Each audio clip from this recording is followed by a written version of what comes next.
Well, Dr. Phil's Merit Street Media is filing for bankruptcy and suing Christian television giants Trinity Broadcasting Network and CTC. Filing, the forward-based company accuses the networks of harming its business and contributing to its financial woe. How I could have gotten through it. He is a trial strategist who is also one of the best psychologists I've ever run into. And I've talked to many psychologists over the years doing this show.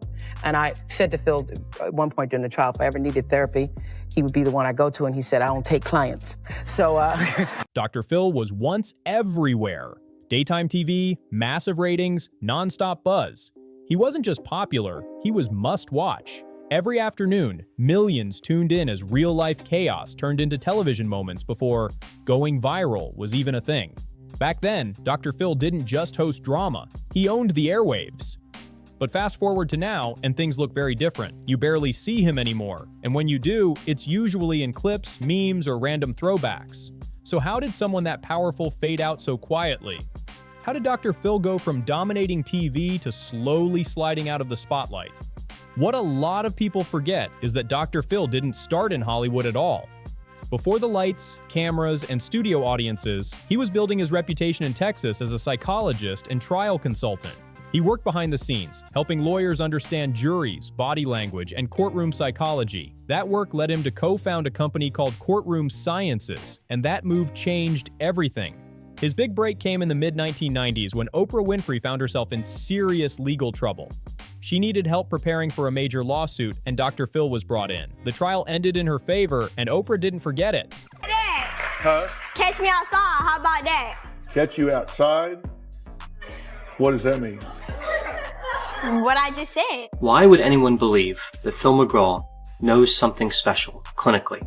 Dr. Phil really isn't acting in the role of a psychologist at all. He hasn't practiced since 1990. Now, he had his license until 2006, so even if he did know something, how is he going to apply it in that forum? Again, his show is not designed to deliver therapeutic services. He's not putting the needs of his clients ahead of his own agenda. So if Phil McGraw says it's not therapy, and he's not practicing in any way, what is it? He's an entertainer who has studied psychology and who doesn't even have a license to practice anymore. She was impressed enough to bring him onto her show, and once he hit daytime TV, the response was instant. Viewers connected with his calm tone, his confidence, and his straight-to-the-point advice. Soon he became a regular guest, and by 2002, he had his own show, fully backed by Oprah herself. That launch was massive. Dr. Phil's debut became the highest-rated talk show premiere in TV history at the time, pulling over 5 million viewers per episode in its first season. Money poured in. The show generated tens of millions every year, and Phil McGraw became a trusted voice inside millions of homes. But TV didn't stay the same forever. As the early 2000s rolled on, audiences slowly shifted online. Younger viewers stopped seeing him as a therapist and started seeing him as content. Then came 2016, and everything cracked. A controversial guest moment exploded online and turned Dr. Phil into a meme instead of an authority figure. Clips spread everywhere. People laughed, remixed, and reposted him nonstop. Dr. Phil later admitted he didn't understand why that moment blew up the way it did, even talking about it during an appearance on the Joe Rogan Experience. That interview briefly introduced him to a younger crowd who only knew him from viral clips. All the years you've been doing your show and all the years you've been giving advice, how did this catch me outside girl? How did this happen? Oh, God. And then this phrase that got turned into a, whatever, a meme or whatever they call it. Yeah. It just went crazy. And she was nominated for a Grammy or something. I'm serious. So I take no credit or blame. I just did what I could and haven't seen her since. I wish everybody well. Maybe it'll grow her up. She'll turn something positive out, but I hope so. But that short boost didn't fix the deeper problems. Because the truth is, Dr. Phil didn't fade away just because audiences changed. The real damage came from controversy. Criticism around the show stacked up fast. More and more people accused him of exploiting guests who were clearly vulnerable, especially those dealing with serious mental health struggles. The most talked about example came in 2016 with actress Shelley Duvall. During her appearance, she showed obvious signs of distress. She made alarming claims and spoke about fears that concerned viewers immediately. The episode aired nationwide, and the backlash hit hard. Mental health professionals and viewers slammed the show, calling the interview irresponsible and harmful. Online reactions exploded. People were saying things like he should lose his license and that he had violated numerous ethical standards. What made it worse? Dr. Phil showed no public regret after the episode aired. No apology, no pause, no visible accountability. Instead of slowing down, the pressure kept building, and the spiral was already in motion. By 2017, things weren't just shaky anymore. They got straight up ugly. A major investigation aired, focusing on former guests who had struggled with addiction. Several of them claimed the show put their health at risk just to capture shocking TV moments.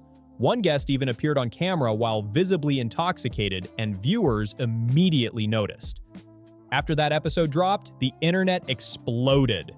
Stories flooded Reddit and other forums nonstop. One commenter summed it up bluntly, saying, "The whole show is a scam." They added, "My sister went on it because she was labeled a bully." The show completely changed the letter my mom sent in to make it sound worse than it was. And bleeding cash. Somewhere in the middle of August, I went on the Dr. Phil show. So part of the whole Dr. Phil show is they send these kids to either Turnabout or these other programs that are also in Utah. Coming in the middle of the night, they don't tell them where they're going. They just take them, they handcuff them, they put them in the car. It's basically like kidnapping. That's the thing with these places is you have no evidence. You don't have a phone there. They don't have cameras there. Like there's no evidence of none of this. And obviously all the staff is in on it. So they're not gonna snitch on each other. All you really have is the kids that are there. This place is all about taking away privileges. Like, okay, yeah, the phone is a privilege, TV, like all that, but they take away like necessity privileges, like sleeping on a bed, eating good food, not being cold. Okay, so Turnabout is in the middle of Escalante, Utah. It's a very, very, very, very small town. It's got one gas station, one grocery store. Everybody knows everybody there. You see you're in the middle of nowhere. You know there's nowhere to run. If you try to run out there, they're gonna find you, you're gonna get in more trouble, or if you do get away, you're gonna get eaten by a coyote or something. They edited my mom's responses to get the answers they wanted. That comment took off fast.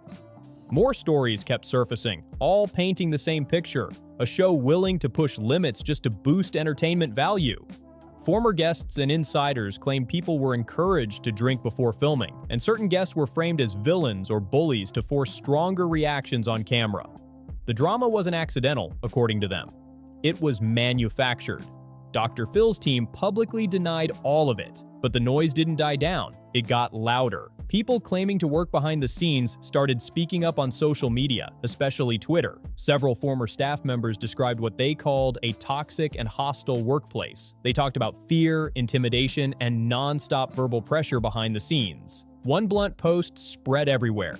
It read, "I worked on enough Dr. Phil shows to know he's narcissistic, misogynistic, chauvinist, add racist too. Yo, Oprah, come get your boy."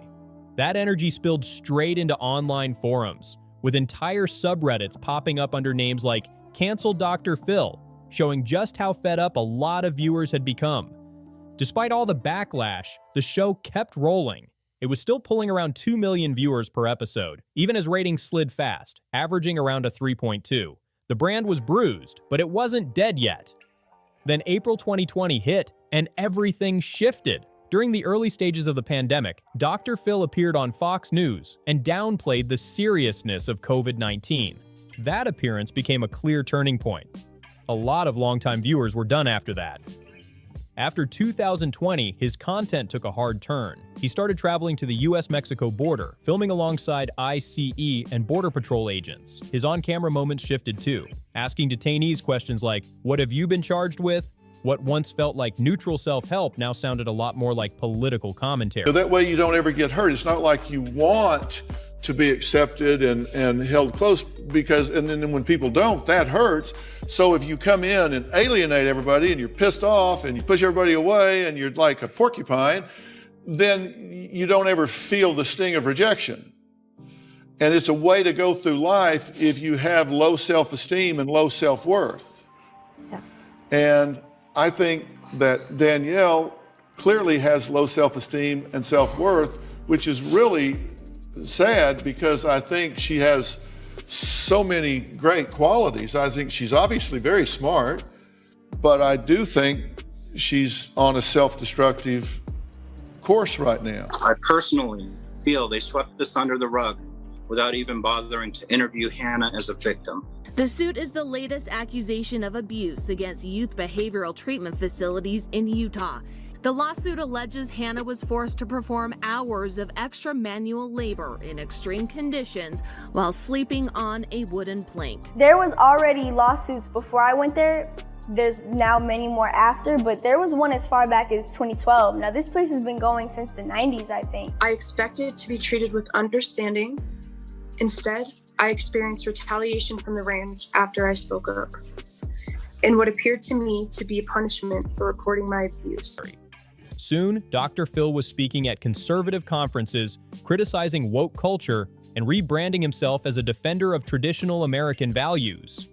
Whether people agreed or not, it was clear he'd chosen a side, and that choice cost him a big chunk of his original audience. After 21 seasons, Dr. Phil officially ended his daytime show in 2023, but he wasn't stepping away from media, not even close. Almost immediately, he launched a new venture called Street Media, a Texas-based television network. He pitched it as a bold reinvention, saying it would fight for what he called the soul and sanity of America. On paper, the idea sounded smart. Instead of chasing shrinking daytime TV numbers, he aimed to build a network for millions who felt ignored by mainstream media. The problem was execution, and it went sideways fast. Money burned quickly, deals collapsed, and staff morale tanked. By 2024, layoffs hit hard, and the network was bleeding cash.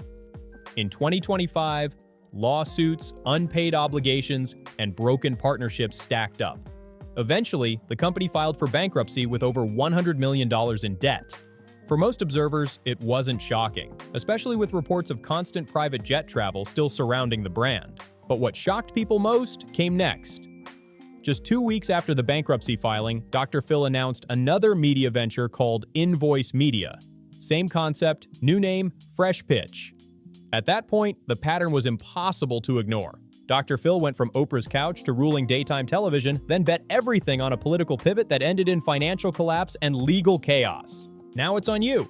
Do you think Dr. Phil's downfall was inevitable? Or could this gamble have worked under different circumstances? If you enjoyed this breakdown, make sure to like, subscribe, share, drop your comments down below, and I'll see you on the next one.